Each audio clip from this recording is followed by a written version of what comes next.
Hello, everyone. Welcome to episode 3 of Total Text Live. My guest today is Phoenix Ward, and we're going to be talking a little bit about his book, Oneironaut, but we'll also be discussing some upcoming work, and I'd really like to talk with him about self-promotion and self-publishing strategies. So without further ado, I'm going to throw it right to him. Phoenix, why don't you tell us a little bit about Oneironaut? Give us an idea of what the audience will be in for if they read when they read it. All right. Well, first I want to say thanks for having me here, David. And Thank you for being here. Oneironaut is definitely my most widely accepted book that my audience has digested, and it's gotten a lot of feedback despite it being a very niche genre, in my opinion. But Oneironaut, essentially, for the people that don't know what it's about a guy who starts having a series of connected dreams set in kind of a dream universe that he finds very pleasant, and it takes away from the mundaneness of his normal life, and he kind of becomes addicted into it, and then it turns into a nightmare, and he has to address that nightmare before he can quit cold turkey, so to speak. So it's a bit of an adventure of the mind, and it's a very depressing tale. Hopefully, this is what people take from it. That's probably why I liked it so much. I'm a big fan of a good downer. Yeah, I'm not a big fan of happy endings, so. That's fantastic. As far as the characters in Oneironaut go, and this is going to be kind of a little bit of a complicated bit of praise because this was actually one of the things I really loved about the book. But Sure. We had a conversation about Isaac Asimov earlier. And we talked about his characters a bit and how for Asimov, all of his characters have a tendency to sort of bleed together a little bit. When I read Oneironaut, I actually kind of felt something similar. But whereas with Asimov, I always felt like that was an expression of, and I'm going to get a lot of heat for this, an inability to differentiate characters. Sure. With Oneironaut, I felt like there was some type of point to be made there with the way that the characters kind of run into each other. Was that intentional? And Sure. What are you going for with the cast of characters? I would love to say that all of it was intentional and that I had it that well planned out, but I don't think that I had it that thoroughly thought out. But yes, a lot of them were a lot like the protagonist, Henry Morgan, because they were figments of his imagination. You can't really generate an entirely new personality out of that or anything like that. So I wanted to create these characters that were very pleasant and pleasing, but very 2D. There was nothing really to them, which is kind of why he liked them so much. There's nothing complex about Maggie, the girl that he ends up falling in love with in his dreams. There's nothing about her. She's just the girl that you have a crush on in archetype type right there. So it was slightly intentional, but I think that, you know, a little bit of lacking of writing skill also added to that too. So fortunately, I didn't feel that way as I was reading it though. Have you ever experimented with lucid dreaming? Not very much, but I have definitely kept a dream journal every now and then. I went through my own period where it was very much like Oneironaut, where I had episodic dreams that all seemed to take place in the same setting and all had the same set of characters and whatnot. And all of it always ended with me flying. And it was very easy to understand how to fly when you're in the dream and you wake up and you're like, the muscles aren't making it happen. What's going on? That happened to me for like several months. And I think that's exactly what preceded me writing Oneironaut. So it was a big inspiration there. And when I experimented with it a little bit when I was in college, and one of the things that I remembered the most, and I think this is why I love the book, there is this really weird tendency when dreaming, when you're talking to someone, they can just randomly turn into another person. Yeah, most definitely. Conversations are so gaseous, is what I would like to say. They're not very solid entities when it comes to dreaming. I think that's how words of all kinds work, like signs or, lyrics to music you're hearing in your dreams. They're all just kind of interchangeable, and they can just change suddenly. You won't even notice the transition. One time I actually had the situation where my car turned into a helicopter in a dream, right? And it made this perfect transition. And then as I was dreaming, I just completely accepted this. I was Sure. like, oh, yeah, that makes sense, right? So, yeah, I kind of felt that the characters really contributed to the dream-like essence of the work itself. It made it feel like all of these things were connected, and all of these things, all these stories kind of sort of just weirdly meshed together. I thought that effect was Wow. accomplished extremely well. Well, So, thank you very much. yeah, I wanted to ask you real quick, because you've done a lot more of this than I have, and I think you're really good at it. When you promote your work, what is it exactly? What are some strategies that you use, and what are you doing to get your message out there? Sure. Well, the big thing about promoting is that when you're searching for an audience, is what you really need to get an audience, and it's not just the one-time buy. It's not just a fleeting kind of get your name out there kind of thing. You want to get the people that are going to come back each time you come out with a new release, and you want to get people that are very interested in what you write in. And it doesn't matter if not everyone is interested into it, but you can find your own community that is very into those kind of books. I mean, there's ventriloquist clubs. I mean, you could make a killing off of just books about dummies and stuff like that.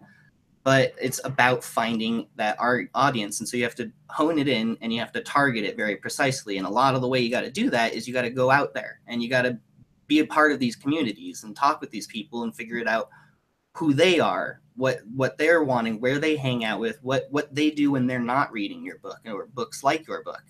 And it's a lot of a humanizing process. You got to kind of become, it kind of feels kind of like you're being like a spy and going incognito in and getting reports in on everybody. But it's more than that. You kind of got to become one of them. Hmm. So I have a really good buddy. I'm going to throw his name out there real quick. His name's Andy Mosley. okay. He wrote a guide on, and I believe he sells his book on Amazon. And it's a guide to, I don't know if he's done all the Disney theme parks, but he writes these guides to the Disney theme parks and how to get the best experience out of that. And That's awesome. I know. And like when I first heard about this, I was like, that's such a clever thing to do, because Right. it's such a specific audience. And from what I've heard, he's done, fairly well at that. So I'm kind of like, really excited about the opportunity to talk about that. And it's amazing how much work goes into this. What else have you seen, and what other strategies have you used? I've seen a lot. I'm still kind of in my infantile stages of getting my marketing legs, so to speak. Hmm. But I've been observing a lot of other much more successful authors. There's this guy Chris Fox, who is very active on Reddit, and he's very well known for his 5,000 words per hour writing method. And he talks a lot about just generating content, and uh, he's kind of the devil advocate. He'll say the things that you don't really want to hear about self-publishing, and that it's the cover is sometimes more important than the book when it comes down to it. It's a very unfortunate thing to hear, but the book is what keeps them and retains them, and that is much more important than just getting kind of that, like I was talking about, the little fleeting buy or read or whatever. And so I've been reading and talking to these guys because they seem to get it right, and a lot of them are saying different things. So you got to it's different for each genre and each audience. And I'm kind of just going all over the place right now, but No, this is great, man. I appreciate this. I'm like making mental notes, and I'm like, I got to go back and watch this again later, because like, this is great. You're awesome. if you can check out some of Chris Fox's stuff, I'm sure he's got one of his books that are perma-free, and all of them are very helpful. He's got a very approachable personality as a author to authors and stuff, and he's done very well in fiction as well. So he's kind of got his qualifications out for him, and he's been the big case example. There's other people. There's Stuart Thaman. He's also very active on Reddit, and he can be a little hard-headed and whatnot, but he is very a wealth of information, and his being hard-headed makes him not kind of dance around the answer. He gives you exactly what you need to hear, kind of thing. Mhm. And there are quite a other people. I got a buddy. He was probably my first self-publishing author buddy, William Dickstein, and he writes the Chosen series. It's hybrid of novellas, novels, and comic books. It's like a superhero thing, and he's done very well with the personal approaches. He goes to conventions and he meets with people, and he goes to bookstores, which is an approach that I haven't heard works for a lot of people, and it works very well for him. So I like hearing all of these different strategies people are implementing, and kind of, you got to figure out where your strengths are. I'm kind of an introvert, so I don't think I could do the convention thing every month, you know? Like, I don't think I could be going to bookstores and meeting people all the time. I'd love to, of course, but I personally like the approach of getting into the online communities and having a little bit of anonymity. I can't pronounce that. I can never say that either. Anonymity, because it's a little weird when people can talk to you and hear your face and hear your voice and stuff like that. Kind of the abstract, I don't know what the author looks like, is kind of the mystique I like to maintain. But man, you have no idea how much I'm appreciating this. Like, I don't know about everybody else, but I'm kind of eating this up. So let me actually steer this in one new direction. Tell us about some new work you're putting out there. What you working on? Okay, I'm really excited because I'm kind of narrowing in on a target audience myself, and I think I'm going for kind of the cyberpunk sci-fi genre, like, you know, Blade Runner.